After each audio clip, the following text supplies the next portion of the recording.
looking good. Everyone's wearing masks, just like other countries. Everyone is wearing masks, actually. Yeah. So, yeah, I think it's more special in Korea. Like, every Mandatory. single person is wearing a mask, and it's really, really hard to find someone who's not wearing a mask if you go outside.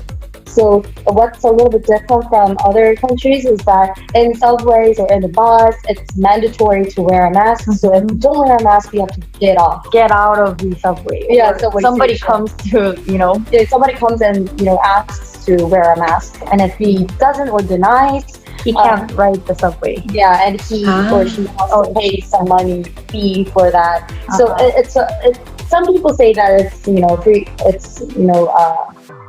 It's not like sorry, I was gonna say freedom of wearing masks. Oh, okay. Some people think that we have to choose, whether to wear it or not.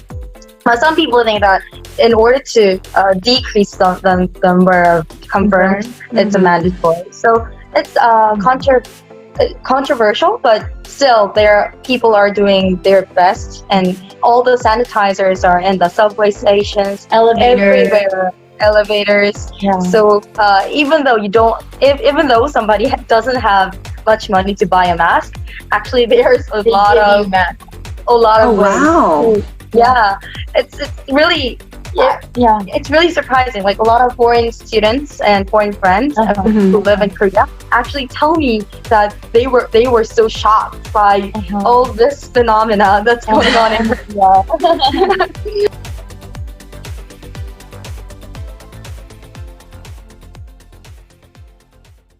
Let's say elderly culture, like how Koreans believe that we have to be polite to everyone, but especially if someone's older than you, we have to like show respect.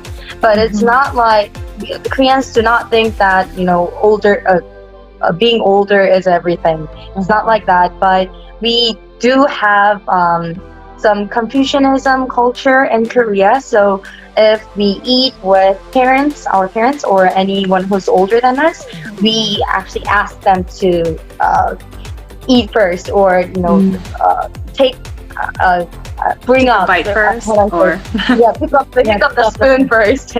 Sorry, I got mixed up. So pick up the spoon first. So just this, those little culture, we think that it's really interesting, and it's just one way to show respect to other people. So I think it's somehow Koreans try to be polite. And not only like within the family members, but when you go on the subway or bus, if you see an elderly, when you're sitting down on a chair, and when an elderly comes, you have to stand up and so that they see. Right. Actually, it's not mandatory, but if a lot of young people, they think that it's right to do that, since most people do it because older people might feel sick, too tired. They can't stand up for a long time. So those kind of little polite culture, we really think that it's very fun and proud to be. And that's why we wanted to share about it as well.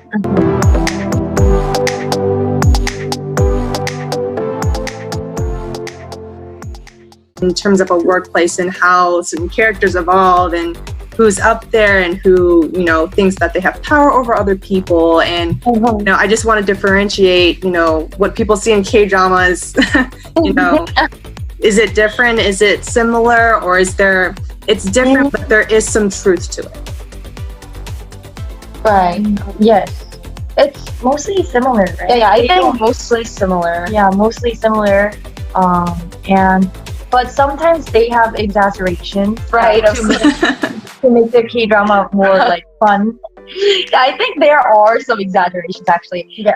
Even though it's pretty much similar, since it's a drama, just like in every other country, there are exaggerations. For example, in Korean drama, there are scenes where the mother-in-law doesn't like her son's wife. Yeah. So there are those kind of scenes where mother-in-law like I don't She's know, very picky, and picky and like really bad about everything she does, right? But actually, that's not true in Korea.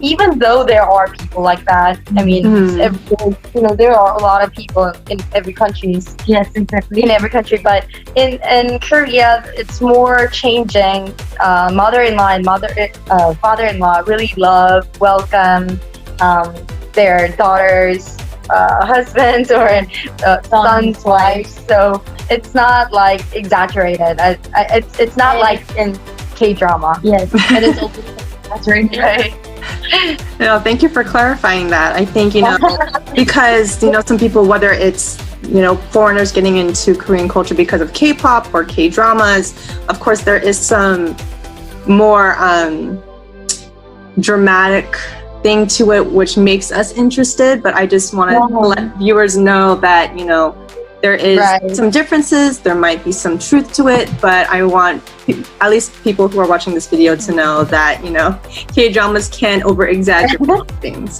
A little bit. Yeah. Right. Yeah. Maybe, since there are a lot of people who wonder which part of the K-drama is truth or false, maybe we can later film a video about it as well to make talk more in detail. Yeah, I think that'll be a great video for you guys to do, just to sort of, I guess, inform people, like, that there are some truths to the way whether people interact or the way that things are done in a K-drama.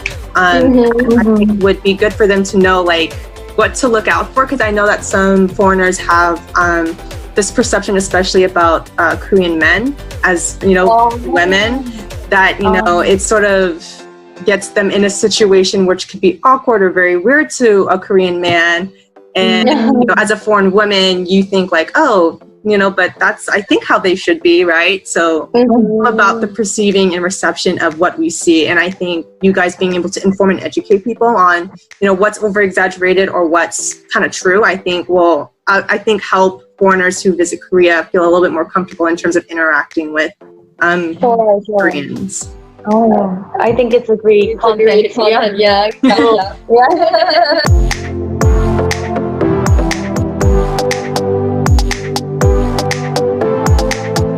Hi! Hello everybody, this is Gina Choi from Choi Sisters. We're sisters who love Korean culture, food, and language. Not only we are proud of being Koreans, but also we would like to share with you how interesting and attractive South Korea is. If you join us, we won't let you down. Make choices your choice. See you later!